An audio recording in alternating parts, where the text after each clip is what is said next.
नमस्कार, TV live breaking में आप सभी का बहुत बहुत स्वागत है। मैं हूं आपके साथ अंशिता और मेरे साथ मेरे सहयोगी विराज जी मौजूद हैं। आपका भी बहुत बहुत स्वागत है इस कार्यक्रम में। तो जैसा कि देखा जा सकता है, बिहार में एक बार फिर गाली का मुद्दा गरमाने लगा है, लेकिन इस बार बीजेपी की चोरी साफ साफ पकड़ी गई है कि कैसे बीजेपी इमोशनल कार्ड खेलने की कोशिश कर रही है। इस मुद्दे को एक बार फिर भुनाया जा रहा है और आरजेडी पर आरोप लगाने की कोशिश की जा रही है कि आरजेडी पीएम मोदी ही नहीं, पीएम मोदी के घर तक पहुंच गई है। यानी पीएम मोदी की मां को, जो दिवंगत मां है, उनको एक बार फिर गाली दी गई है, अब शब्दों का इस्तेमाल किया गया है और इससे यह साफ पता चलता है कि कहीं ना कहीं बीजेपी के अंदर खौफ है, क्योंकि इंडिया महागठबंधन बिहार में मजबूत है। और उससे भी बड़ी बात, जिस तरह से अमित शाह अभी पिछले दिनों पटना पहुंचे और पटना में अपनी रैली को संबोधित करते हुए उन्होंने जब यह पूछा कि राहुल गांधी आखिर क्यों बिहार में आए थे, तो जवाब आया वोट चोरी को लेकर,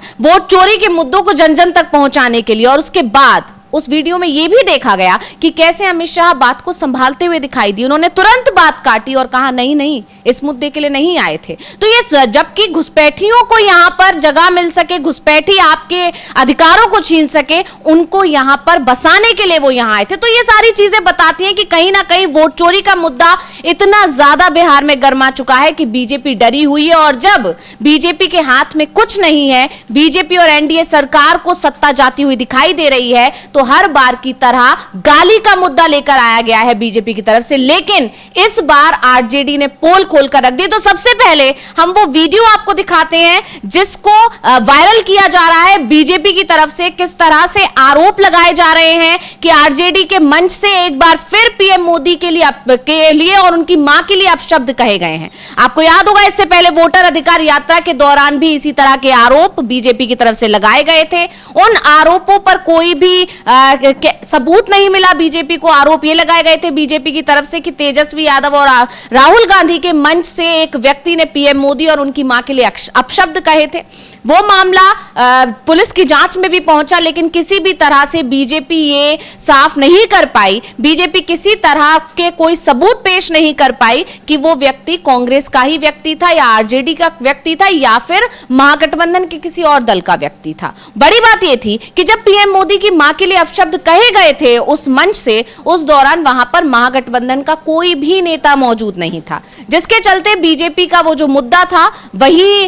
थम गया। हालांकि पीएम मोदी जब विदेश दौरे से लौटे तो उन्होंने इस मुद्दे को बहुत भुनाने की कोशिश की। बाकायदा एक वीडियो साझा किया गया जिसमें पीएम मोदी ने एक बार फिर इमोशनल कार्ड खेला और अपनी मां का नाम लेते हुए, उनके सहारे से इमोशनल कार्ड खेलते हुए बिहार की महिलाओं को साधने की कोशिश की। छठ मैया तक का जिक्र कर दिया, लेकिन उसका भी जब कोई असर होता दिखाई नहीं दिया। जब पीएम मोदी बिहार दौरे पर पहुंचे, अमित शाह बिहार दौरे पर पहुंचे, तब भी वोट चोरी का मुद्दा वहां जब गरमाता दिखाई दिया, तो एक बार फिर बीजेपी ने वही पैंतरा अपनाया है। एक बार फिर अपशब्द का मुद्दा उठाकर बीजेपी आरजेडी को, महागठबंधन को घेरने की कोशिश कर रही है। लेकिन इस बार आरजेडी ने बीजेपी की चाल को सबके सामने लाकर खड़ा कर दिया है, बीजेपी की चोरी को सबके सामने लाकर खड़ा कर दिया और एक बार फिर बीजेपी अब बैकफुट पर आ गई। तो पहले वो वीडियो हम देख लेते हैं कि किस तरह से एक फेक वीडियो को वायरल किया जा रहा है, किस तरह से एक बार फिर आरजेडी की छवि को खराब करने की कोशिश की जा रही है। और इसके बाद हम आपको वो वीडियो भी दिखाएंगे जिसमें यह साफ हो जाएगा कि किस तरह से यह फेक वीडियो बनाया गया। तो पहले वो वीडियो देखिए जो फेक है। आज की घटना जिस तरह तेजस्वी की सभा में लालू प्रसाद जी के परिवार के लोग और उनके कार्यकर्ता के द्वारा, तो अभी हम सम्राट चौधरी को सुन रहे थे। जिस तरह से देखा जा सकता है कि लगातार यहां पर बीजेपी किस तरह से पीएम मोदी की मां के लिए अपशब्द वाली बातों को कह रही है, दोहरा रही है, किस तरह से इस मुद्दे को गरमाया जा रहा है, किस तरह से बीजेपी ये कोशिश कर रही है कि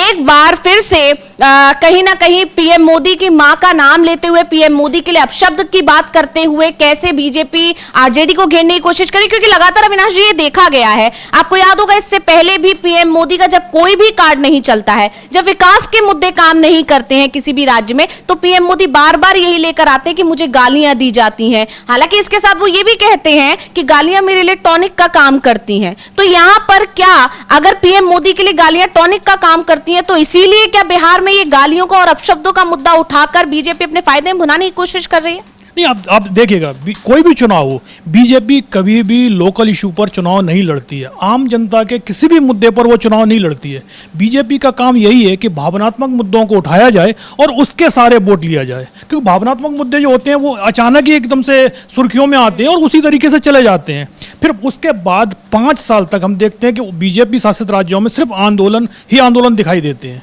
और 5 साल के बाद जब भी चुनाव आता है तब कोई ना कोई एक भावनात्मक मुद्दा उठा लिया जाता है। अब उसी तरीके से आप देखिएगा, बिहार चुनाव है, बिहार में 20 साल से आपकी सरकार है, 20 साल में क्या काम किया, 11 साल से केंद्र में सरकार है। तो आप ये बताइएगा कि बिहार में आपकी उपलब्धियां क्या हैं? उपलब्धियों के नाम पर क्या हो रहा है कि भाई अभद्र भाषा जो विपक्ष के किसी नेता की तरफ से कही भी नहीं गई है, उसको मुद्दा बनाया जा रहा है। पहले कहा गया कि जो राहुल गांधी की वोटर अधिकार यात्रा थी, उनके मंच से पीएम की मां के खिलाफ जो कुछ शब्द बोले गए हैं, लेकिन जब पूरी बात सामने आई तो पता चला कि ना तो उस मंच पर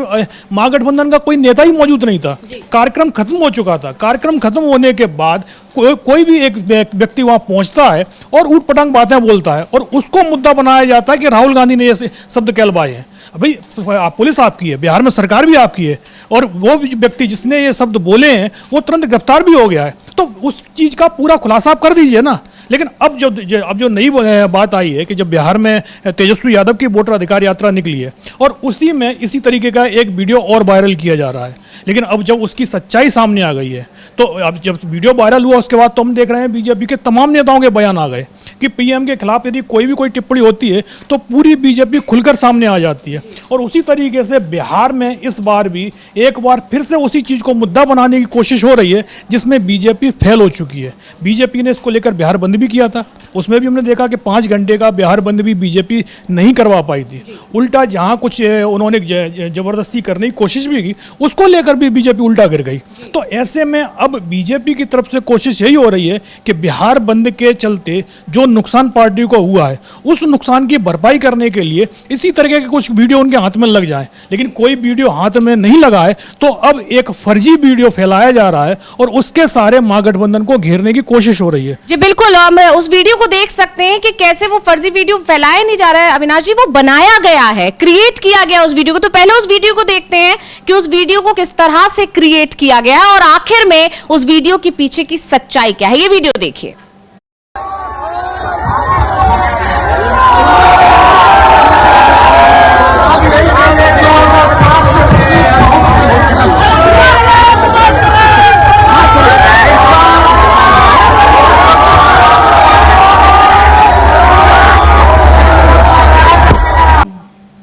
तो ये वीडियो जो फेक वीडियो है जिसे बीजेपी की तरफ से फैलाया जा रहा है और इस वीडियो को लेकर दावे किए जा रहे हैं कि एक बार फिर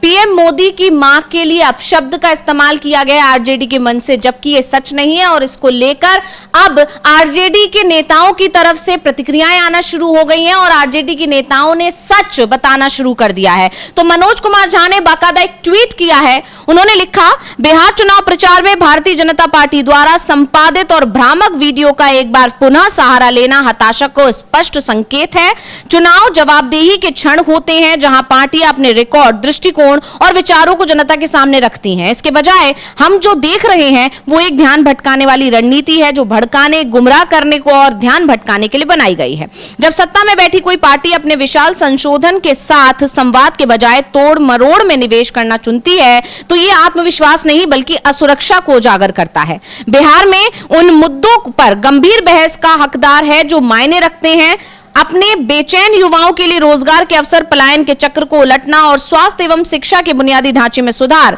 इनमें से किसी भी जरूरी चिंता का समाधान डिजिटल छल या छेड़छाड़ किए गए बयानों से नहीं हो सकता। वास्तव में भाजपा नेतृत्व जितना ज्यादा हेरफेर की गई सामग्री को बढ़ावा देता है उतना ही वो शासन के माध्यम से विश्वास जगाने में अपनी विफलताओं को स्वीकार करता है। बिहार के लोगों का राजनीतिक हथकंडों को समझने का इतिहास रहा है। उन्होंने बार बार दिखाया है कि वो प्रचार के निष्क्रिय प्राप्तकर्ता नहीं बल्कि प्रदर्शन के सक्रिय निर्णायक हैं। यदि संपादित वीडियो किसी अभियान का मुख्य आधार बन जाते हैं तो ये विपक्ष नहीं बल्कि सत्तारूढ़ दल के जो पहले ही नैतिक लड़ाई हार चुका है। जय हिंद। तो यहाँ पर एक बार फिर मनोज झा ने बाकायदा एक लंबा चौड़ा ट्वीट करके ये बताने की कोशिश की है कि कैसे बीजेपी की तरफ से पूरे जो बिहार के मुख्य मुद्दे हैं, जैसे कि हम लगातार देख रहे हैं, तेजस्वी यादव का पिछले दिनों एक वीडियो भी आया था जो वो अचानक से जीएमसीएच पहुंच गए थे, वहां के हालात का उन्होंने जायजा लिया था। किस तरह से सिर्फ जो बिल्डिंग बनाई गई है वो बहुत चमकती हुई बिल्डिंग है, लेकिन उसमें अंदर के हालात जो हैं उससे तेजस्वी यादव ने रूबरू करवाया था, आम जनता तक पहुंचाया था कि आखिर सरकार दावे तो बहुत बहुत करती है लेकिन स्वास्थ्य व्यवस्था की पोल खोली थी तेजस्वी यादव ने। किस तरह से वहां मरीजों को या मरीजों के साथ जो अटेंडेंट आए होते हैं वो जमीनों पे सोने को मजबूर हैं। यही नहीं, बहुत दिन से डॉक्टर की विजिट नहीं हो पा रही है, डेट्स नहीं मिल रही हैं, डॉक्टर नहीं दिखाई दे रहे, और यहां तक कि उन्होंने जिस कर्मचारी के साथ वो पूरे जीएमसीएच का जो है एक तरह से देख रहे थे, वहां देखने जो पहुंचे थे, जायजा ले रहे थे, उससे जब सैलरी को लेकर सवाल किया तो वो गोलमोल जवाब देते हुए दिखाई दिए थे। तो यहां पर एक तरह से नीतीश कुमार की वो लगातार पोल खोल रहे हैं, नीतीश सरकार की पोल खोल रहे हैं, बेरोजगारी का मुद्दा उठा रहे हैं। पिछले दिनों तेजस्वी यादव ने बड़ा ऐलान भी किया था कि अगर उनकी सरकार बनेगी, महागठबंधन की सरकार जब राज्य में आएगी तो हर एक बेरोजगार को रोजगार दिया जाएगा, नौकरियां दी जाएंगी। वो जंगल राज को खत्म करने की बात कर रहे हैं। नीतीश सरकार में जिस तरह से हर दिन कोई ना कोई घटना घट रही है बिहार में, उस पर सरकार को घेर रहे हैं, सरकार से सवाल पूछ रहे हैं, लेकिन बीजेपी के पास जब इन मुद्दों का कोई तोड़ नहीं है, जब वो तेजस्वी यादव को कोई जवाब नहीं दे पा रही है, या कह सकते हैं कि तेजस्वी यादव के दावों को झुठला नहीं पा रही है, या विकास के नाम पर जनता के बीच जाने के लिए उसके पास कोई मुद्दा नहीं है, ऐसा कोई काम नहीं है जिसे दिखाकर वो जनता के बीच जाकर वोट ले सके, नीतीश कुमार जनता के बीच जाकर वोट ले सके, तो बीजेपी इस तरह के हथकंडे अपना रही है। क्योंकि यह देखा जा सकता है कि बीजेपी के खिलाफ पहले ही नाराजगी बहुत ज्यादा है राज्य में, खासकर देखा गया जब से ये वोट चोरी का मुद्दा गरमाया है, उससे पहले एसआईआर का मुद्दा जो गरमाया राज्य में, उसने बीजेपी की हालत पहले ही खस्ता कर दी है। और ये तब देखने को मिला जब बिहार में एक तरफ तो तेजस्वी यादव और राहुल गांधी ने अपना बिहार बंद बुलाया था, उसमें जिस तरह से आम जनता का समर्थन मिला, उसके बाद जब बीजेपी की तरफ से बिहार बंद बुलाया गया इसी मुद्दे को लेकर, पीएम मोदी की मां के लिए जो अपशब्द कहे गए, इस मुद्दे को लेकर जब बिहार में बीजेपी के नेताओं की तरफ से, कार्यकर्ताओं की तरफ से बिहार बंद बुलाया गया, तो उसमें ना तो जनता का समर्थन मिला और ना ही उसके खुद के सहयोगियों का समर्थन कहीं दिखाई दिया। तो बीजेपी बहुत ज्यादा फंसी हुई यहां पर दिखाई दे रही है, और इसीलिए बीजेपी बार बार एक इमोशनल कार्ड खेलने की कोशिश कर रही है, जो पहले भी पीएम मोदी करते रहे हैं। फर्क बस इतना है, इससे पहले पीएम मोदी या बीजेपी पीएम मोदी को लेकर ये गाली वाला या अपशब्द वाला मुद्दा उठाते थे, अब इस बार उन्होंने एक कदम और आगे बढ़ते हुए इसमें अपनी मां का भी जिक्र करके उसे और ज्यादा इमोशनल करने की कोशिश की है। लेकिन जिस तरह का ये वीडियो आया है और उसके बाद जिस तरह आरजेडी की तरफ से सबूत पेश किए गए हैं कि ये पूरी तरह से फेक वीडियो है, भ्रामक तरीके से ये वीडियो बनाया गया है, एडिट किया गया है, उससे बीजेपी एक बार फिर अपने ही किए में फंसती हुई दिखाई दे रही है। तो इसको लेकर तमाम तरह की प्रतिक्रियाएं आ रही हैं, बीजेपी की तरफ से भी प्रतिक्रियाएं आ रही हैं, लेकिन फिलहाल सबसे पहले हम रघुवर दास को सुन लेते हैं कि उन्होंने, आरजेडी नेता रघुवर दास ने क्या कुछ बोला है इस मामले को लेकर, किस तरह से घेरने की कोशिश की है। उससे पहले अविनाश जी आपके पास आना चाहूंगी कि इससे एक चीज तो साफ हो रही है कि वोट चोरी के मुद्दे पर जिस तरह से अब अमित शाह के सामने ही लोगों ने कह दिया कि वोट चोरी का मुद्दा अब गरमा रहा है, मतलब अगर आप खुद सोचिए, अमित शाह की रैली है, जाहिर है उसमें बीजेपी समर्थक ज्यादा संख्या में पहुंचे होंगे, तो ऐसे में बीजेपी समर्थकों की तरफ से ही ये कहना कि वोट चोरी के मुद्दे के लिए राहुल गांधी यहां पर आए थे, वोट चोरी का मुद्दा अब जन जन तक पहुंच रहा है, ये अपने आप में एक जवाब है कि जनता अपना फैसला कर चुकी है बिहार चुनाव को लेकर, और इसी से बीजेपी बौखलाई हुई है। नहीं, बीजेपी की बौखलाहट तो साफ साफ दिखाई दे रही है। सबसे बड़ी बात तो यही है कि जो मुख्य मुद्दे हैं उन मुद्दों से ध्यान भटकाने की पूरी कोशिश हो रही है। जैसे वोट चोरी का आपने जिक्र किया, पहले राहुल गांधी की वोटर अधिकार यात्रा हुई और उसके बाद तेजस्वी यादव की बिहार अधिकार यात्रा भी खत्म, जो कल ही खत्म हुई है, और उन दोनों यात्राओं में जिस तरीके से लोगों का जबरदस्त समर्थन मिला है, जो भीड़ जुटी है, उसको लेकर बीजेपी की तरफ से लगातार कोशिश यही हो रही है कि उस यात्रा से जो महागठबंधन को मजबूती मिली है उसको किसी तरीके से ड्रेल किया जाए, क्योंकि मुद्दों पर आप कांग्रेस को या महागठबंधन को घेर ही नहीं सकते। कि सबसे बड़ी बात तो यही है कि वो लोग सरकार में नहीं और लंबे समय से सरकार में नहीं है। अब जो भी उपलब्धियां गिनानी है सरकार की वो महागठबंधन को नहीं बतानी है बल्कि एनडीए सरकार को बतानी है, और उपलब्धियां गिनाने के नाम पर तो कुछ है ही नहीं है। और इसी के चलते हम पिछले एक महीने से करीब देख रहे हैं नीतीश कुमार डेली सुबह मीडिया के सामने आते हैं या उनकी तरफ से एक प्रेस नोट जारी हो जाता है और उसमें बिहार के लोगों के लिए कुछ ना कुछ जरूर होता है। वो एक घोषणा लगभग डेली कर रहे हैं। अब सबसे बड़ा सवाल ये है कि 20 साल से आप क्या कर रहे थे कि आपको अब चुनाव के समय पर अचानक ध्यान आ रहा है कि भाई बिहार में तो कुछ हुआ ही नहीं है, किसी को कोई हमने वेलफेयर स्कीम ऐसी नहीं दी है जिसका लाभ लोगों को मिले। अब जिस तरीके से घोषणाएं हो रही हैं उनका लाभ भी चुनाव के बाद मिलेगा, अभी नहीं मिलेगा। अभी तो सिर्फ घोषणाएं हो रही हैं वाह भाई कि भाई हम 1000 रुपये देंगे, 50,000 रुपये आपको काम स्टार्ट करने के लिए देंगे। तमाम चीज़ें जो बोली जा रही हैं वो सभी के सभी आपको मिलेंगी कब? जब अगले साल जब बजट आएगा 2026 में पेश होगा, उसके बाद इन योजनाओं के लिए बजट रखा जाएगा, तभी लोगों के पास में इन योजनाओं के लाभ मिलना शुरू होंगे। और सबसे बड़ी बात तो ये है कि उससे पहले बिहार में चुनाव हो जाएगा। तो चुनाव कौन जीतेगा? अभी जो परिस्थितियां चल रही हैं और जिस तरीके के सर्वे सामने आ रहे हैं, तमाम एजेंसियों के सर्वे आए हैं, उन सब में एक ही चीज़ दिखाई दे रही है कि एनडीए बुरी तरीके से हार रहा है। अभी हाल ही में एक सर्वे का हम आपको जिक्र करें, उसमें जब जो मतदाताओं से सिर्फ 2 सवाल पूछे गए थे कि बिहार में एनडीए के पक्ष में लहर है कि एनडीए के खिलाफ लहर है, तो एनडीए के पक्ष में बोलने वालों की संख्या सिर्फ 27% थी। तो आप सोच लीजिएगा, और करीब 50% के करीब ऐसे लोग थे जो ये बोल रहे थे कि एनडीए के खिलाफ बिहार में लहर चल रही है। तो क्लियर दिखाई दे रहा है बीजेपी को कि इस बार अपनी इज्जत बचाना बहुत मुश्किल है। और इसी के चलते अब जो बीजेपी की तरफ से प्रचार हो रहा है, हम देख रहे हैं पीएम मोदी की मां के नाम पर, क्योंकि मां के नाम का जिक्र इस्तेमाल तो बीजेपी पहले भी कर चुकी है। हमने देखा जब नोटबंदी में प्रधानमंत्री बुरी तरीके से घिर गए थे तो उन्होंने अपनी मां को भी लाइन में लगा दिया था। तो ऐसे में अब बिहार चुनाव के समय पर अपनी मां के नाम को दोबारा से फिर इस्तेमाल करना, ये साफ साफ दे रहा है कि बीजेपी के पास में अब कुछ बचा नहीं है। जिस तरीके से महागठबंधन मजबूत हो रहा है, जिस तरीके से लोगों की भीड़ उनकी रैलियों में आ रही है। और अमित शाह का जब आपने जिक्र किया कि जब उन्होंने वोट चोरी को लेकर राहुल गांधी की यात्रा को लेकर पूछा, वहां बीजेपी के समर्थकों ने ही बोल दिया कि हाँ, राहुल गांधी इस मुद्दे को लेकर आए थे, वो वोट चोरी का मुद्दा था। और जिस तरीके से एसआईआर की प्रक्रिया जो बिहार में शुरू की गई है और उसको लेकर जिस तरीके से सुप्रीम कोर्ट की टिप्पणियां आई हैं और सुप्रीम कोर्ट ने जिस तरीके से उसमें आधार कार्ड को जो शामिल कराया है, उससे साफ दिखाई दे रहा है, बिहार के लोग भी समझ रहे हैं इस चीज़ को कि बिहार के मतदाताओं के साथ में बहुत बड़ा खेल करने की तैयारी हो रही है। और तेजस्वी यादव की तरफ से तो ये बोला भी गया है कि भाई अभी तो ये वोट चोरी की तैयारी चल रही है, 2020 में तो पूरी की पूरी सरकारी चोरी की गई थी, क्योंकि 20 विधायक जो एनडीए के जीते हैं चुनाव, वो उन सीटों पर महागठबंधन के उम्मीदवार चुनाव जीत रहे थे। आपने एक तरीके से पूरा का पूरा चुनाव परिणाम ही चोरी कर लिया था।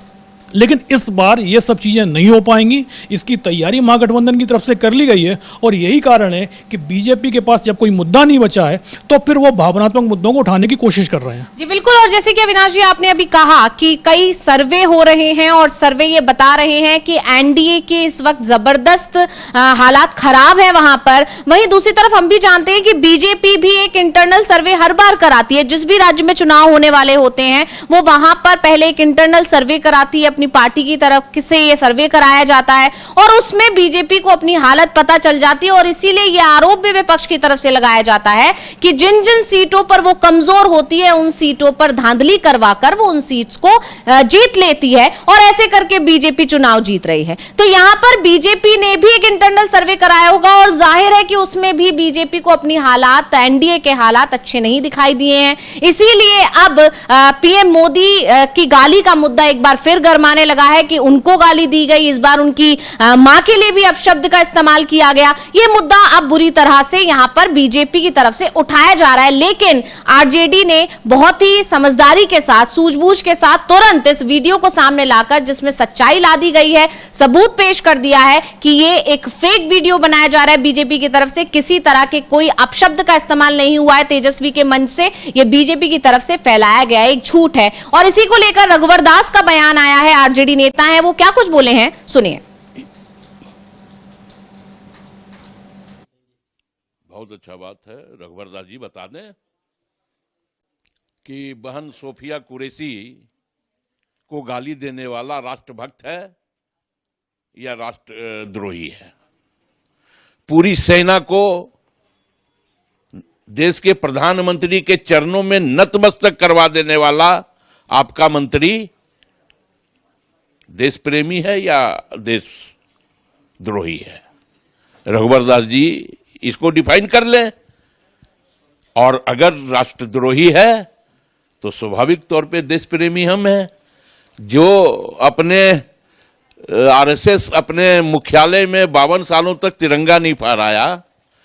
अब उनके वंशज हमें राष्ट्र प्रेमी और राष्ट्रद्रोही का परिभाषा बताएंगे कि कौन राष्ट्र प्रेमी है और कौन राष्ट्रद्रोही है। जिनके आका 60 रुपया अंग्रेजों से तनख्वाह लेते थे, उस वक्त जब एक शिक्षक का तनख्वाह 15 रुपया था तो सावरकर को 60 रुपया अंग्रेज सरकार तनख्वाह देती थी। जिनके ये अनुयायी हैं रघुवर दास जैसे लोग, तो ये राष्ट्र प्रेमी है कि राष्ट्रद्रोही है? खुद तय कर ले रघुवर दास जी। सरकार तो बनेगी। तो अब ये कहा गया है कि सरकार तो बनेगी चाहे कितनी भी कोशिश बीजेपी के लोगों की तरफ से कर ली जाए, और देखा जा रहा है कि आरजेडी को घेरने की कोशिश की गई, लेकिन इसका जवाब कांग्रेस की तरफ से दिया गया है। यानी साफ है कि कहीं ना कहीं महागठबंधन वहां पर मजबूत है और इसी मजबूती से बीजेपी घिरी हुई है। वहीं दूसरी तरफ हम देख रहे हैं कि एनडीए के अंदर जबरदस्त खींचतान देखने को मिल रही है। चिराग पासवान हो या नीतीश कुमार हो या जीतन राम मांझी हो, उपेंद्र कुशवाहा हो, हर कोई बीजेपी पर दबाव बनाने की कोशिश कर रहा है। जेडीयू की तरफ से लगातार दबाव बनाया जा रहा है कि कैसे इस चीज को लेकर एक तरह से दबाव बनाया जाए, और सीट शेयरिंग के मुद्दे में जेडीयू इस बार ज्यादा सीट्स पर चुनाव लड़ना चाहती है, बड़े भाई की भूमिका में रहना चाहती है। ये तमाम चीजें निकल कर आ रही है और इसी ने बीजेपी की टेंशन को पहले ही बढ़ा रखा है। और जब विकास के भी मुद्दे नहीं है, कोई ऐसा मुद्दा नहीं है जिसके सहारे बीजेपी चुनावी मैदान में उतर सके, और दूसरी तरफ अब बीजेपी को यह भी समझ में आने लगा है कि बिना नीतीश के भी उनका काम नहीं चल सकता। हालांकि पूरी तरह कोशिश ये की जा रही थी बीजेपी की तरफ से कि नीतीश कुमार को साइडलाइन किया जाए, लेकिन नीतीश कुमार को साइड करके बीजेपी को और ज्यादा नुकसान होने की आशंका दिखने लगी। तब जाकर कहीं ना कहीं नीतीश कुमार को साधने की कोशिश की गई है। आपको याद होगा पिछले दिनों जब नीतीश कुमार ने भरे मंच से अपने एक उम्मीदवार के नाम का ऐलान कर दिया था सीट के साथ, उसके बाद तुरंत जेपी नड्डा को जो है इस चीज की जिम्मेदारी दी गई कि जाइए नीतीश कुमार को बनाइए, लेकिन जेपी नड्डा से मिलने से साफ साफ इनकार कर दिया नीतीश कुमार ने। इसके बाद खुद पीएम मोदी पहुंचे, अमित शाह पहुंचे, दोनों से नीतीश कुमार की मुलाकात हुई, लेकिन खबर यह आ रही है कि इन दोनों मुलाकातों से भी कोई हल नहीं निकल पाया है। तो यहां पर बीजेपी बुरी तरह जब घिरी है तो एक बार फिर उसी मुद्दे को उठा दिया गया है जिसको कुछ दिन पहले उठाया गया था, लेकिन इस बार आरजेडी ने पहले से ही सबूत तैयार रखे थे। ये कह सकते हैं शायद आरजेडी बीजेपी की चाल को समझ चुकी थी, बीजेपी की किस तरह की बीजेपी राजनीति कर सकती है, इस चीज के लिए आरजेडी पहले से ही तैयार थी। और यही वजह रही कि जैसे ही बीजेपी की तरफ से एक फेक वीडियो वायरल किया गया, आरजेडी की तरफ से दूसरा वीडियो लाकर उस सारे झूठ का पर्दाफाश कर दिया गया और अब बीजेपी एक बार फिर बुरी तरह से गिरती हुई यहां पर दिखाई दे रही। नहीं, बिल्कुल, क्योंकि बीजेपी की तरफ से आमतौर पर जो भी फेक वीडियो फैलाए जाते हैं वो बहुत तेजी से वायरल होते हैं। पूरी की पूरी बीजेपी उस वीडियो को एक तरीके से प्रमोट करना शुरू कर देती है और तमाम कमेंट शुरू हो जाते हैं। और अभी तक ये होता ही था कि विपक्ष की तरफ से उस वीडियो पर प्रतिक्रिया काफ़ी बाद में दी जाती थी और तब तक वो वीडियो अपना काम कर जाता था। लेकिन अब क्योंकि बिहार चुनाव को लेकर पूरी तरीके से महागठबंधन तैयार है, बीजेपी की तरफ से जब भी कोई प्रतिक्रिया आती है तो तुरंत उसका जवाब दे दिया जाता है। और ऐसे में जैसे ही तेजस्वी यादव के मंच का एक फेक वीडियो फैलाया गया और उस पर तमाम बीजेपी नेताओं के रिएक्शन आना शुरू हुए, आरजेडी की तरफ से उसका तुरंत पलटवार किया गया और जो ओरिजिनल वीडियो था उस वीडियो को पोस्ट कर दिया गया और खुद ही कहा गया कि भाई आम जनता जो है वो खुद ही इन दोनों वीडियो को देख ले और सत्यता अपने आप प्रमाणित हो जाएगी कि कौन सा वीडियो फर्जी है। और उसके बाद आरजेडी की तरफ से भी लगातार उस पर जैसे ही बयानबाजी शुरू हुई उसके बाद से बीजेपी नेताओं के जो बयान थे, जो अब तक चिल्ला रहे थे कि माफी मांगे, वो बयान बंद हो गए। अरे भाई, अगर वो वीडियो सही है जो बीजेपी नेताओं की तरफ से पोस्ट किया जा रहा है तो आप, सरकार आपकी है, आप तुरंत एफआईआर क्यों नहीं करा रहे हैं? क्योंकि एफआईआर कराएंगे तो वीडियो की जांच होगी, और जांच में जब वो वीडियो फर्जी निकलेगा तो पता चलेगा कि उल्टा बीजेपी नेताओं के खिलाफ भी एफआईआर शुरू हो गई है। तो इसीलिए सिर्फ आरोप लगाना और आरोप लगा के भाग जाना, ये जो राजनीति बीजेपी की चली आ रही है वो अब बिहार में काम करते हुए नहीं दिखाई दे रही है, क्योंकि अब महागठबंधन पूरी तरीके से तैयार है। चाहे वो वोटिंग लिस्ट का मुद्दा हो, वोटिंग लिस्ट में एक एक चीज ढूंढी जा रही है, और लगातार जिस तरीके से एक एक घर में 100 वोट, कहीं 500 वोट, कहीं 1000 वोट जिस तरीके से निकलकर सामने आ रहे हैं, ये चीज अभी इससे पहले नहीं होती थी। विपक्ष के नेता तब जब अंतिम समय पर चुनाव की घोषणा हो जाती थी और उसके बाद बस खाली प्रचार में जुट जाते थे, वोटिंग लिस्ट की तरफ उनका उतना ध्यान नहीं जाता था। लेकिन जब हरियाणा चुनाव हुआ, उसके बाद महाराष्ट्र चुनाव के जो नतीजे आए, महाराष्ट्र चुनाव के बाद से कांग्रेस ने सबसे पहले वोटिंग लिस्ट का मुद्दा उठाया, और उसके बाद पूरा का पूरा महागठबंधन, उनको भी समझ में आ गया कि हम लोग ईवीएम की तरफ नजर करते हैं तो यहाँ वोटिंग लिस्ट में हेराफेरी हो जाती है। और इसीलिए एसआईआर की जो प्रक्रिया चुनाव आयोग की तरफ से शुरू की गई है, उसको लेकर भी यही कहा जा रहा है कि जैसे ही वोटिंग लिस्ट के तरफ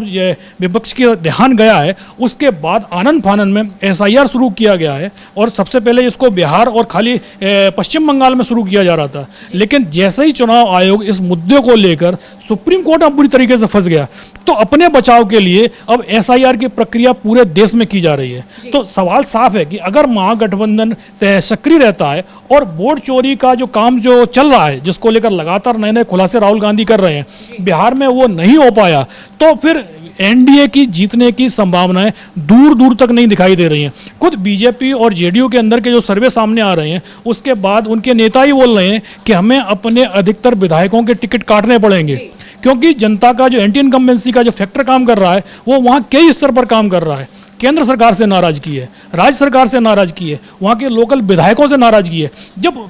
पार्टी से ही नाराजगी है जनता की, हर सरकार, एनडीए की सरकारों से नाराजगी है, तो अब आप बताइएगा कि बिहार की जनता, बिहार का मतदाता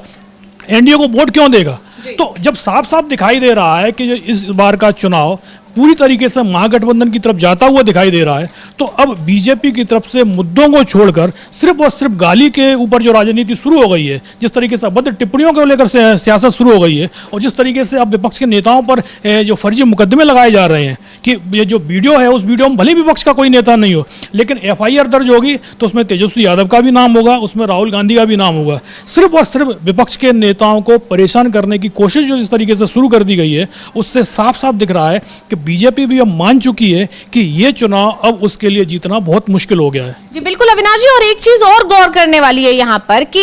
यहाँ बीजेपी की तरफ से जो आरोप आरजेडी पर लगाए गए या इससे पहले जब कांग्रेस पर लगाए गए थे, आप ये देखिए पहले कांग्रेस पर निशाना साधा गया था कि राहुल गांधी के मंच से इस तरह की अभद्र भाषा का इस्तेमाल किया गया पीएम मोदी की मां के लिए, पीएम मोदी के लिए। वहीं अब आरजेडी पर निशाना साधा गया है। तो यहाँ पर देखा जा रहा है कि जब पीएम मोदी की मां को अपशब्द कहने की बात आई तो पूरा बीजेपी एकजुट होकर इस मामले में राहुल गांधी पर, तेजस्वी यादव पर, आरजेडी पर, महागठबंधन पर हमलावर हो गया है। अभी अभी जो हम सुन रहे थे उसमें भी देखा कि कांग्रेस लीडर ने फिर उसका जवाब दिया है। राजेश सिन्हा ने किस तरह से रघुवर दास हो या दिलीप जायसवाल हो या दूसरे तमाम बीजेपी के नेता हो, हर कोई यहां पर हमलावर दिखाई दे रहा है। लेकिन आरजेडी पर यह हमला था, जवाब कांग्रेस की तरफ से आया, जिसका हम लगातार जिक्र कर रहे हैं। वहीं दूसरी तरफ हम देख रहे हैं कि पीएम मोदी की मां के लिए अपशब्द कहे गए इस मामले पर एनडीए भी एकजुट दिखाई नहीं दे रहा है, क्योंकि किसी भी एनडीए के नेता की तरफ से या दूसरे किसी सहयोगी दल हैं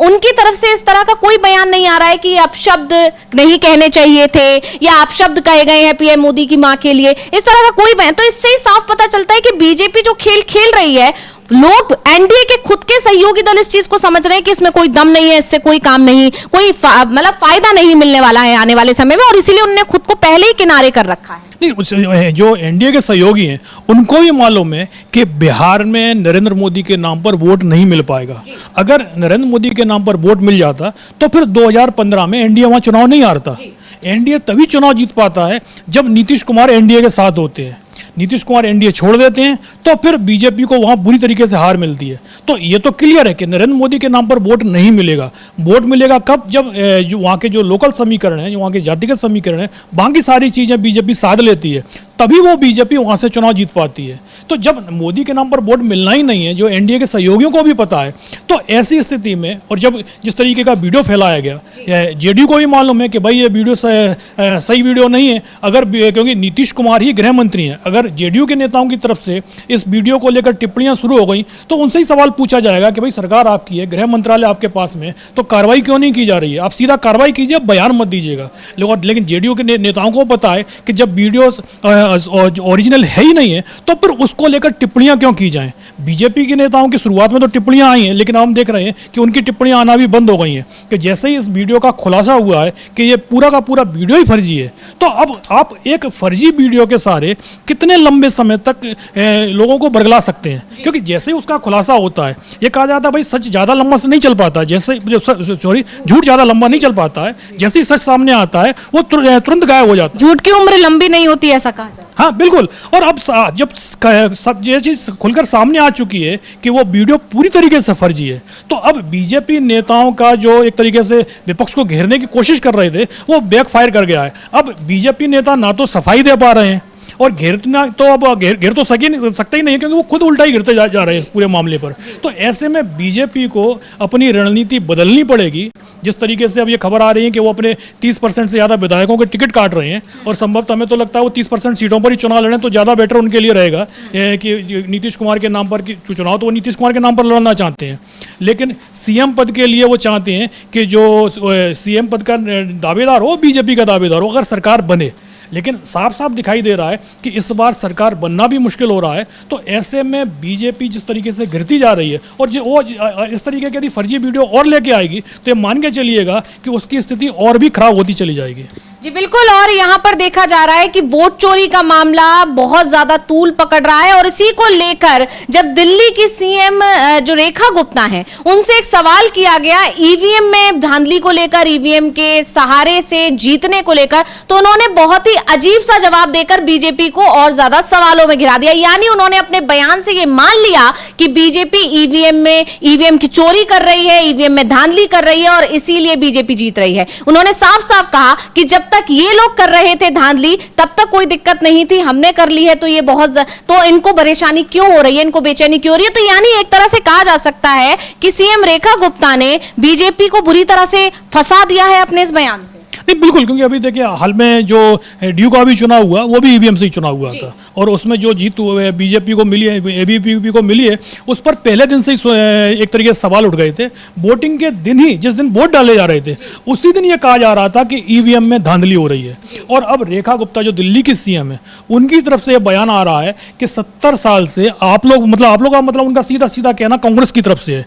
कि जब कांग्रेस के लोग इस तरीके से धांधली कर रहे थे तो कोई परेशानी नहीं थी, हमने धांधली करना शुरू किया। यानी उन्होंने ये कबूल कर लिया कि हम धांधली कर कर चुनाव जीत रहे हैं। जिस तरीके से अभी संजय राउत ने भी बोला था कि 90% सीटें बीजेपी को जो मिली हैं वो धांधली करके मिली हैं और उसी पर मोहर रेखा गुप्ता ने भी लगा दी है। और उन्होंने जब जिस तरीके से बोला कि भाई 70 साल से आप लोग कर रहे थे, अरे भाई ईवीएम तो 30 साल पहले नहीं आया, ईवीएम को आए हुए 25 साल ये भी हुए हैं। उससे पहले बैलेट पेपर से ही चुनाव हो रहे थे और विपक्ष की डिमांड भी वही है कि आप बैलेट पेपर पर लौट के आइएगा। और बैलेट पेपर से कांग्रेस हारी भी है। 1977 का चुनाव कांग्रेस हारी, उसके बाद 89 का चुनाव कांग्रेस हारी है, उसके बाद लगातार कांग्रेस 96 में भी आ रही है। तो ऐसा नहीं है कि कांग्रेस चुनाव बैलेट पेपर से नहीं आ रही है, लेकिन बात वही है कि आपकी तरफ से खुलकर ये बोला जाने लगा है अब कि हमने ईवीएम में एक तरीके से गड़बड़ी की है और हम चुनाव जीत रहे हैं। और अगर इस तरीके से लोकतंत्र में बेईमानी होती रहेगी तो फिर जनता के वोट की जरूरत नहीं पड़ेगी। फिर तो आपको पता है कि भाई हमें कुछ होना तो है नहीं है, जनता वोट दे या ना दे, चुनाव हमको ही जीतना है। और अब दिल्ली के सीएम का बयान है, ये बीजेपी के किसी नेता का बयान नहीं है। अगर बीजेपी का कोई कार्यकर्ता या कोई नेता बयान देता तो पार्टी उससे पल्ला झाड़ लेती, लेकिन यहाँ एक मुख्यमंत्री, एक मतलब बीजेपी की बड़ी नेता इस तरीके का बयान दे रही है कि हमने ईवीएम में चोरी किया, आप चोरी कर रहे थे तब तक ठीक दिखता हुआ, अब हम कर रहे हैं तो दिक्कत हो गई है। तो आप खुलकर कबूल कर रहे हैं कि हम ईवीएम में चोरी कर रहे हैं और चोरी करके ही चुनाव जीत रहे हैं। और जिस तरीके से राहुल गांधी लगातार बोल रहे हैं कि भाई अब हम हाइड्रोजन बम फोड़ने वाले हैं, इनकी चोरी का खुलासा करने वाले हैं, तो राहुल गांधी जो चीज बता रहे हैं उसी को का कबूलनामा रेखा गुप्ता का ये बयान है कि आप लोग 70 साल से जो काम कर रहे थे कि चोरी करने काम कर रहे थे, अब विपक्ष के चोरी कर रहा था कि नहीं कर रहा था, इसका उन्होंने सबूत नहीं दिया है। लेकिन उन्होंने ये जरूर कबूल कर लिया कि हाँ, हम इस तरीके के जो आरोप हमारे ऊपर लगाए जा रहे हैं वो आरोप नहीं है, वो हकीकत है कि हम ईवीएम के साथ में खेल कर रहे हैं। जी बिल्कुल। और यहाँ पर अब रेखा गुप्ता के बयान से बीजेपी एक बार फिर घिर गई है और विपक्ष के उन तमाम आरोपों को बल मिल गया है जो लगातार लगाए जा रहे हैं कांग्रेस की तरफ से। जो बात बार बार उठाई जा रही है कि बीजेपी जो चुनाव जीत रही है वो ईवीएम में धांधली करके जीत रही है। खासकर 2024 के लोकसभा चुनाव के बाद से लगातार कांग्रेस इस मुद्दे को उठा रही है, चाहे उसके बाद हरियाणा का चुनाव रहा हो या महाराष्ट्र का चुनाव रहा हो, जहां जहां पर भी लोकसभा चुनाव में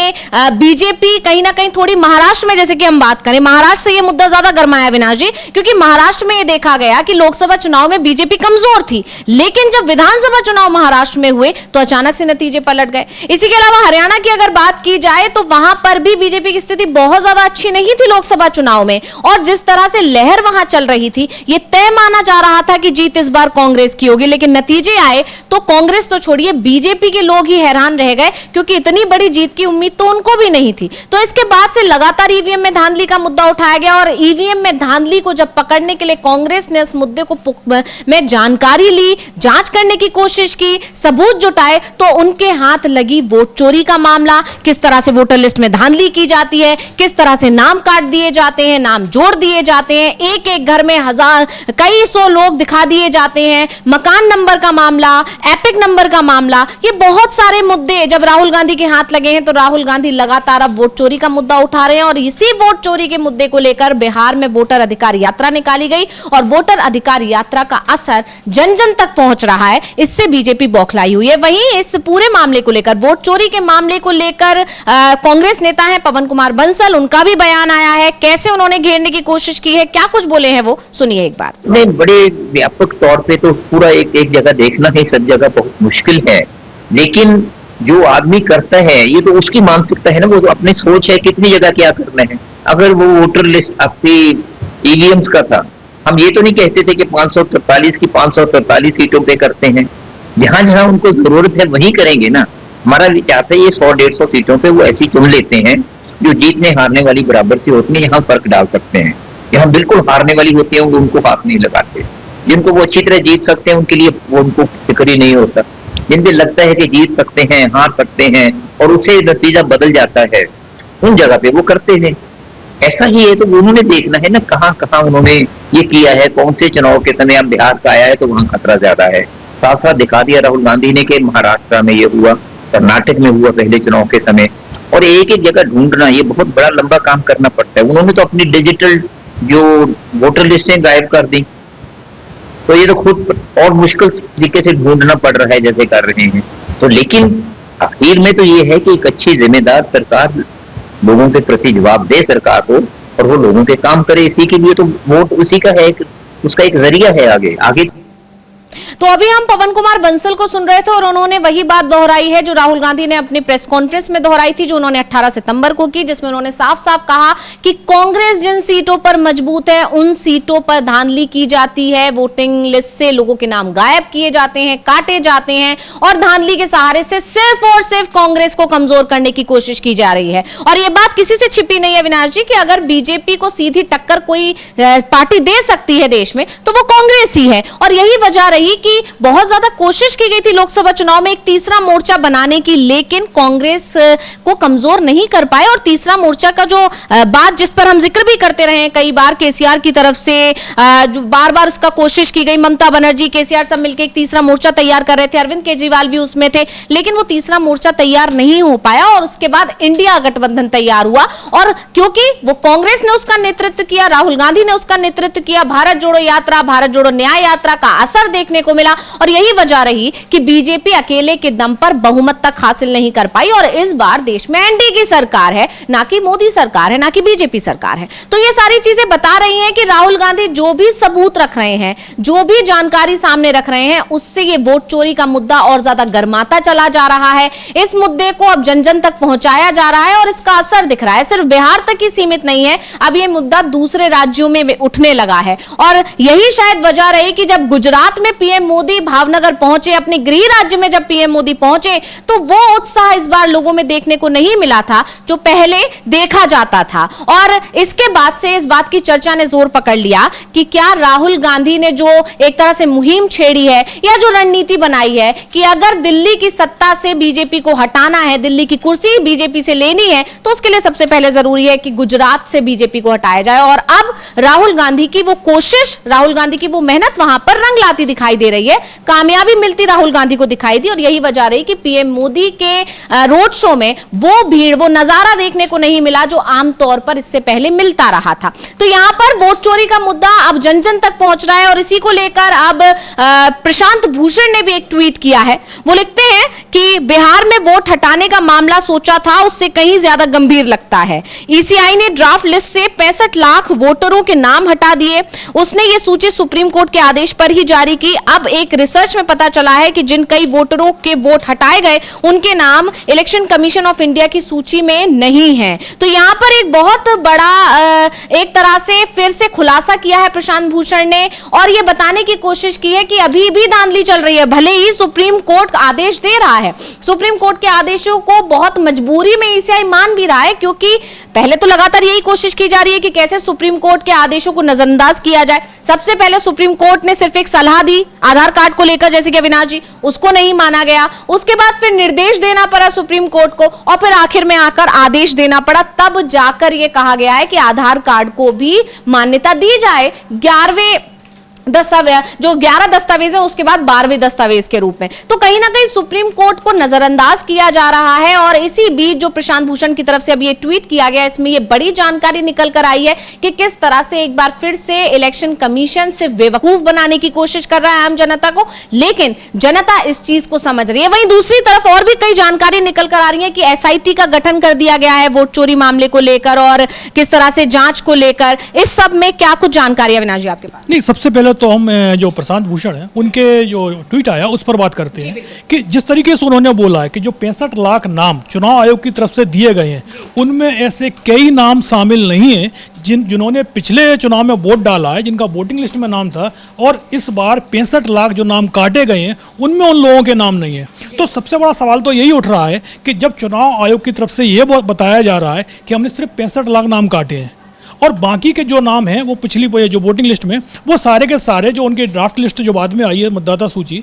उसमें सभी लोगों के नाम है। तो अब अगर ये जो बचे हुए नाम हैं जिनके जिक्र चुनाव आयोग की तरफ से नहीं किया गया है और उसके बावजूद भी वोटिंग लिस्ट से कोई नाम कटा हुआ नहीं दिखाई दे रहा है, तो क्या जो जिस तरीके के आरोप विपक्ष की तरफ से लगाए जाते रहे हैं कि विपक्ष समर्थक जो मतदाता हैं उनके नाम काट दिए जाते हैं और दूसरे राज्यों से जो बीजेपी समर्थक मतदाता हैं उनके नाम जोड़ दिए जाते हैं, तो क्या 65 लाख नाम के ऊपर 30-40 लाख नाम ऐसे भी हैं कि जो विपक्ष के मतदाता हैं उनके नाम चुनाव आयोग ने काट दिए हैं और उसकी जगह बीजेपी समर्थक मतदाताओं के नाम जोड़ दिए हैं, ताकि आपको ये समझ में ना आए कि भाई 65 लाख नाम नहीं बल्कि 1 करोड़ नाम काट दिए गए हैं। तो आपने जो लिस्ट जारी की है, अब वो लिस्ट का एक तरीके से सीधा जो विपक्ष मांग रहा है कि आप हमको दोनों लिस्ट हैं, एक आपकी जो ड्राफ्ट लिस्ट सामने आई है और दूसरी इससे पहले की जो वोटर लिस्ट है उसको मशीन रीडेबल वोटर लिस्ट हमको दे दीजिए जिससे हम इसकी पूरी जांच कर सकें। और चुनाव आयोग की तरफ से लगातार इस मुद्दे पर टालमटोल किया जा रहा है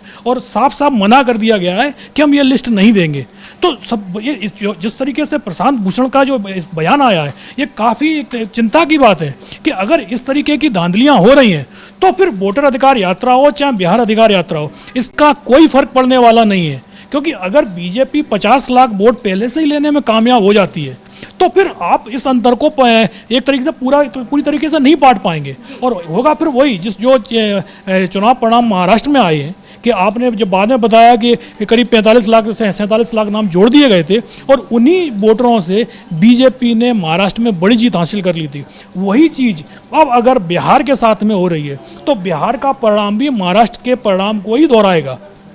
अगर चुनाव एक तरीके से निष्पक्ष होता है पूरी तरीके से, तभी वहाँ महागठबंधन जीत पाएगा, नहीं तो महागठबंधन के जीतने की संभावनाएं काफ़ी कम है। और दूसरा, जैसे हमने वोट चोरी के मुद्दे की जो आपने सवाल किया है, और उसको लेकर तो कांग्रेस की तरफ से तो लगातार ये चुनाव आयोग से पूछा जा रहा है कि जब आप बोल रहे हैं कि भाई वोट चोरी की कोशिश हुई है, कांग्रेस ने सीधा सीधा बोला है कि वोट चोरी हो रही है। चुनाव आयोग ने यह बोला है कि भाई 6000 से ज़्यादा नाम डिलीट करने की कोशिश हुई थी, फॉर्म 7 भरा गया था, हमारे पास ऑनलाइन वो आया भी था, लेकिन जब उसको लेकर CID का गठन हुआ कर्नाटक सरकार की तरफ से किया गया तो फिर चुनाव आयोग जानकारी देने को तैयार नहीं है। अब जो कर्नाटक सरकार ने इस मुद्दे को लेकर SIT का गठन कर दिया है, 2 IPS अधिकारी उसमें शामिल किए गए हैं और चुनाव आयोग से लगातार एक ही सवाल किया जा रहा है कि जिन लोगों ने ये फॉर्म 7 भरा था, जिस IP एड्रेस से ये, क्योंकि ऑनलाइन जमा हुए थे सारे फॉर्म, जो ऑनलाइन जमा फॉर्म किए गए हैं तो उसमें कौन सा IP एड्रेस यूज़ किया गया है। IP एड्रेस के सारे आप ये पता कर सकते हैं कि ये किस फ़ोन से यूज़ हुआ है, क्योंकि हर फ़ोन में जब आप खोलते हैं नेट शुरू करते हैं तो हर फ़ोन का एक यूनिक IP एड्रेस होता है, हर कंप्यूटर का एक यूनिक IP एड्रेस होता है, तो उसके जरिए आपको ये पता चल जाएगा कि किसने ये फॉर्म भरे हैं। लेकिन चुनाव आयोग वो IP एड्रेस देने को तैयार नहीं है, चुनाव आयोग वो मोबाइल नंबर देने को तैयार नहीं है जो फॉर्म के साथ में वो मोबाइल नंबर फिल किया गया था, क्योंकि आपको हर जो जितने भी उसमें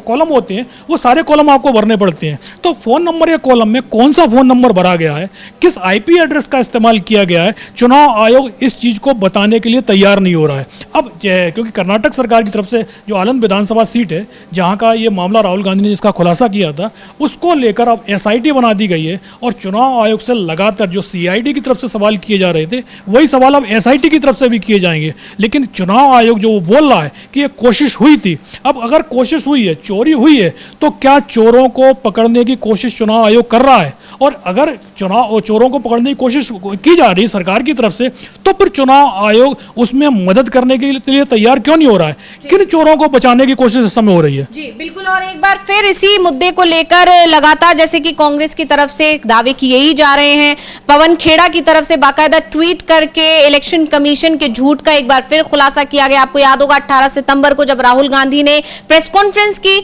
उनके आरोपों पर तुरंत खारिज करने के लिए, उनके आरोपों को खारिज करने के लिए तुरंत इलेक्शन कमीशन की तरफ से ट्वीट पे ट्वीट किए गए, लेकिन कांग्रेस की तरफ से फिर झूठ की पोल खोली गई और अब एक बार फिर जो प्रियंक खरगे हैं उन्होंने ट्वीट करके फिर से कई सवाल उठा दिए हैं इलेक्शन कमीशन पर। उन्होंने लिखा है कि ECIS व्हीप साफ साफ झूठ बोल रहा है कि उसने राज्य CID को सारी जरूरी जानकारी दे दी है। कर्नाटक के मुख्य चुनाव अधिकारी कार्यालय ने 14/3/2025 को आपको एक रिमाइंडर सवाल किया गया था कि क्या NVSP और VHA ऐप प्लेटफॉर्म में OTP मल्टीफैक्टर ऑथेंटिकेशन सुविधा है। सवाल दूसरा यह किया गया था कि क्या आवेदन अपलोड करने के लिए OTP ऑथेंटिकेशन सुविधा उपलब्ध है, अगर हां तो विवरण दें। तीसरा सवाल, अगर OTP जैसा कोई ऑथेंटिकेशन है तो क्या OTP लॉगिन के लिए इस्तेमाल किए गए मोबाइल नंबर पर भेजा जाएगा या आवेदक द्वारा फॉर्म में दिए गए मोबाइल नंबर पर या दोनों पर। भारतीय साक्ष्य अधिनियम 1872 की धारा 65B के तहत कानूनी नियंत्रण उपयोगकर्ता द्वारा एक प्रमाण पत्र दें जहां से गतिविधियों के दौरान लॉग बनाए गए थे और जांच एजेंसी को प्रस्तुत करने के लिए जनरेट किए गए थे। संबंधित अधिकारियों को जांच टीम के सामने मतदाता जनता की नजर से NVSP, VHA और गरुण ऐप के इस्तेमाल के बारे में एक प्रेजेंटेशन देने का निर्देश दें। कई रिमाइंडर भेजने के बाद भी आप चुपचाप बैठे रहे और जनता को यह झूठ बोलते रहे कि आपने सभी विवरण जांच एजेंसियों को दे दिए हैं। यानी राहुल गांधी ने जो मुद्दा उठाया था कि 18 लेटर CID की तरफ से चुनाव आयोग को भेजे गए, कई जानकारी मांगी गई, डेटा मांगा गया उन लोगों का कि किसने डिलीट करने के लिए ये आवेदन किया था वोटर्स को, तो उसको लेकर कोई जानकारी नहीं दी जा रही है, ना एड्रेस दिया जा रहा है उन लोगों का, ना फोन नंबर दिए जा रहे हैं। तो सवाल लगातार चुनाव आयोग पर उठ रहे हैं कि आखिर किसे और क्यों बचाने की कोशिश की जा रही है चुनाव आयोग की तरफ से। ऐसे कौन से लोग हैं जिसका अगर खुलासा हुआ तो चुनाव आयोग भी गिरेगा और वो लोग जब सामने आएंगे तो कोई बहुत बड़ी धांधली का खुलासा हो जाएगा। ये सब तमाम सवाल इलेक्शन कमीशन पर लगातार उठ रहे हैं और इस सब के चलते जिस तरह से कांग्रेस की तरफ से लगातार सबूत पेश अब किए जा रहे हैं चुनाव आयोग के खिलाफ, उससे चुनाव आयोग और बीजेपी की चिंता बढ़ रही है। क्योंकि अगर इस मुद्दे को इसी तरह कांग्रेस उठाती रही तो सबूतों के साथ, क्योंकि इस बार कांग्रेस इस मुद्दे को उठा रही है, तो ऐसे में चुनाव आयोग कोई एक्शन भी कांग्रेस के खिलाफ नहीं ले पा रहा है। जिस तरह से शुरुआती दिनों में जब 7 अगस्त को जब राहुल गांधी ने पहली प्रेस कॉन्फ्रेंस की थी, एटम बम जिसे बोला गया था, उसके बाद जिस तरह ज्ञानेश कुमार तुरंत आए थे, प्रेस कॉन्फ्रेंस करके राहुल गांधी पर निशाना साधा था, बिना नाम लिए उन पर कई आरोप भी लगा दिए थे, यहां तक कि देश से माफी मांगने की बात भी कर दी थी और हलफनामा तक मांग लिया था। लेकिन इस बार ये बदलाव देखने को मिला है अविनाश जी कि जब 18 तारीख को राहुल गांधी ने दूसरी प्रेस कॉन्फ्रेंस की है तो इस बार कोई प्रेस कॉन्फ्रेंस नहीं की गई चुनाव आयोग की तरफ से, बल्कि ट्वीट करके सिर्फ उनके आरोपों को खारिज करने की कोशिश की गई। तो यही बताता है कि कहीं ना कहीं अब चुनाव आयोग डरा हुआ है, क्योंकि राहुल गांधी के पास सबूत हैं और इसीलिए राहुल गांधी को डराने की कोशिश चुनाव आयोग की नाकाम हुई। यही वजह रही कि राहुल गांधी ने तो दूसरी प्रेस कॉन्फ्रेंस की, लेकिन चुनाव आयोग की तरफ से दूसरी प्रेस कॉन्फ्रेंस करने की हिम्मत नहीं जुटाएगी। और इसी का जिक्र अब कांग्रेस नेताओं की तरफ से लगातार किया भी जा रहा है कि पहले डराया गया, अब झूठी जानकारी बताई जा रही है। और तीसरी प्रेस कॉन्फ्रेंस जब राहुल गांधी करेंगे, जैसा कि माना जा रहा है कि शायद अब वो जल्द ही हाइड्रोजन बम फोड़ने वाले हैं, जिसका जिक्र वो लगातार कर रहे हैं, वायनाड में भी उन्होंने हाइड्रोजन बम का जिक्र किया, तब शायद चुनाव आयोग ये मान लेगा कि हां वोट चोरी हो रही है, धांधली हो रही है। और जिस तरह से रेखा गुप्ता का बयान आया है, उन्होंने तो मान भी लिया है कि हां ईवीएम के जरिए से ही बीजेपी चुनाव जीतती है। और अब इन सब के बीच में पीएम मोदी आज शाम को देश को संबोधित करने वाले हैं, जिसने एक बड़ा सवाल खड़ा कर दिया है कि आखिर अचानक से पीएम मोदी देश को संबोधित क्यों करने वाले। हाँ, क्योंकि इस बार जैसे सबसे बड़ी बात तो ये कि 5 बजे वो आ रहे हैं। आमतौर पर या तो सुबह 8 बजे आते थे या फिर वो रात को 8 बजे आते थे। तो ऐसे में सवाल तो तमाम उठ रहे हैं कि पीएम मोदी अचानक 5 बजे राष्ट्र को नाम जो संबोधित करेंगे उसमें वो क्या कहेंगे। जिस तरीके की जो वर्तमान स्थिति बनी हुई है, वोट चोरी को लेकर जिस तरीके से विपक्ष की तरफ से आरोप लग रहे हैं, क्या वो उसको लेकर कोई सफाई प्रधानमंत्री की तरफ से आएगी? क्योंकि वोट चोरी के जो भी आरोप लगे हैं, चाहे हरियाणा का मामला रहा हो, चाहे वो महाराष्ट्र का मामला रहा हो, चाहे वो कर्नाटक का हो या फिर बिहार का हो, उन हर राज्य में सरकार आप देखिए किसकी है, बीजेपी की सरकार है, एनडीए की सरकार है। वहाँ ऐसी जगह कोई आरोप नहीं लग रहे हैं जहां सरकार जो गैर बीजेपी शासित दलों की हो। और दूसरी बात यही है कि जिस तरीके के आरोप चुनाव आयोग पर लग रहे हैं, जैसा आपने बोला कि चुनाव आयोग ने पहले तो प्रेस कॉन्फ्रेंस कर ली, दूसरी बार प्रेस कॉन्फ्रेंस करने की हिम्मत नहीं हुई, क्योंकि पहली प्रेस कॉन्फ्रेंस में ही ज्ञानेश कुमार अपने ही दिए गए सवालों जवाबों में बुरी तरीके से गिर गए थे। जिस तरीके से उन्होंने समाजवादी पार्टी के आरोपों को लेकर बोला था कि भाई समाजवादी पार्टी की तरफ से हमें कोई शपथ पत्र नहीं दिया गया है, थोड़ी ही देर बाद अखिलेश यादव सामने आ गए थे और उन्होंने 18,000 शपथ पत्र सामने रख दिए थे। बोले ये 18,000 शपथ पत्र जिनकी रिसीविंग चुनाव आयोग ने दी है। तो ज्ञानेश कुमार यही बता दें कि जो पुराना चुनाव आयोग था उसने सारी रिसीविंग फर्जी रिसीविंग दी है। अब जो नया चुनाव आयोग आ गया है, अब वो नए तरीके से नियम बना रहा है और वो जो नियम बना रहा है उसमें एक ही पार्टी को फायदा होना है और विपक्ष के जो भी एक तरीके से खुलासे होते हैं, जो सबूत विपक्ष पेश करता है, उसको एक ही झटके में सीधा सीधा खारिज कर देना है। अब प्रधानमंत्री का जो अब राष्ट्र को नाम संबोधन होना है उस पर सभी की नजरें हैं, क्योंकि जिस तरीके से भारत की विदेश नीति को लेकर सवाल उठ रहे हैं, तो क्या उस पर क्या प्रधानमंत्री आज अपना मुंह खोलेंगे? क्योंकि प्रधानमंत्री विदेश दौरा तो बहुत करते रहते हैं, लेकिन ये सवाल भी उनसे लगातार पूछे जाते हैं कि भाई आपके इस दौरे से देश को क्या फायदा हुआ। एक तरफ डोनाल्ड ट्रंप को आप दोस्त बताते हैं, लेकिन डोनाल्ड ट्रंप की जो नीतियां हैं वो नीतियां किसी दुश्मन देश के द्वारा भी इस तरीके की नीतियां नहीं बनाई जाती कि चाहे आप H1B वीजा का नियम देख लीजिए आप, जिस तरीके से उन्होंने जो 5-6 लाख रुपए जिसकी फीस होती थी उसको बढ़ाकर आपने सीधा 88 लाख रुपए कर दिया है और अचानक ही 24 घंटे के अंदर उसको लागू भी कर दिया है। और दूसरा आप टैरिफ को देकर देख लीजिए कि सबसे ज़्यादा टैरिफ भी उन्होंने भारत पर ही लगा रखा है। ईरान में जिस पोर्ट पर भारत ने निवेश कर रखा है उसको लेकर भी तमाम तरह के प्रतिबंध लगा दिए गए हैं। तो ऐसे में सवाल जो हमारे प्रधानमंत्री हैं उनकी विदेश नीति को लेकर भी उठ रहे हैं। तो तमाम मुद्दे हैं जिन मुद्दों को लेकर पूरा देश प्रधानमंत्री से सवाल पूछ रहा है और संभवतः उम्मीद तो यही की जा रही है कि प्रधानमंत्री 5 बजे आएंगे, राष्ट्र को संबोधित करेंगे, तो उनमें से कुछ मुद्दों के जवाब जरूर देंगे। अब लेकिन बाकी तो प्रधानमंत्री हमेशा एक चौंकाने वाले फैसले लेते हैं, तो कोई बड़ी बात नहीं है कि राष्ट्र के नाम संबोधन में वो बीजेपी के नए राष्ट्रीय अध्यक्ष के चुनाव का भी ऐलान कर जाए। तो अब देखना है कि वो प्रधानमंत्री क्या बोलते हैं। यानी इसके लिए तो अब शाम 5 बजे तक का इंतजार करना होगा जब पीएम मोदी देश को संबोधित करेंगे। और बिल्कुल बहुत सही बात आपने कही अविनाश जी कि हमेशा या तो वो सुबह 8 बजे आते थे या रात को 8 बजे आते थे। ऐसे में इस बार नए समय पर आ रहे हैं पीएम मोदी देश को संबोधित करने। देखना होगा कि वो क्या बड़ा ऐलान कर सकते हैं, क्योंकि इस वक्त बीजेपी के राष्ट्रीय अध्यक्ष का चुनाव का मुद्दा बहुत ज्यादा गरमाया हुआ है। उनके रिटायरमेंट पर भी लगातार सवाल किए जा रहे हैं। तो ऐसे में अब पीएम मोदी क्या ऐलान करने वाले हैं ये तो 5 बजे पता चलेगा। लेकिन जिस तरह से उनके नेताओं की तरफ से, उनकी खुद की बीजेपी के सीएम की तरफ से वोट चोरी को लेकर जो ऐसे बयान दिए जा रहे हैं, उससे बीजेपी बुरी तरह जरूर घिरी हुई दिखाई दे रही है। और सबसे ज्यादा बिहार में इस वक्त बीजेपी की हालत खस्ता है। यही वजह है कि ऊल जलूल मुद्दे उठाकर, ऊट पटांग बयान देकर बीजेपी या फिर गलत गलत वीडियोस फैलाकर बीजेपी अपने पक्ष में जनता को लाने की कोशिश कर रही है। लेकिन जन जन तक वोट चोरी का मुद्दा पहुंच चुका है और इसीलिए बीजेपी की बौखलाहट बढ़ती जा रही है। बहुत बहुत धन्यवाद अविनाश जी तमाम जानकारी हमारे दर्शकों को देने के लिए, और बहुत बहुत धन्यवाद मेरे तमाम दर्शकों का इस कार्यक्रम से जुड़े रहने के लिए। इसी के साथ ऐसी तमाम जानकारियों के लिए देखते रहिए डीवी लाइव और मुझे दीजिए इजाजत। नमस्कार।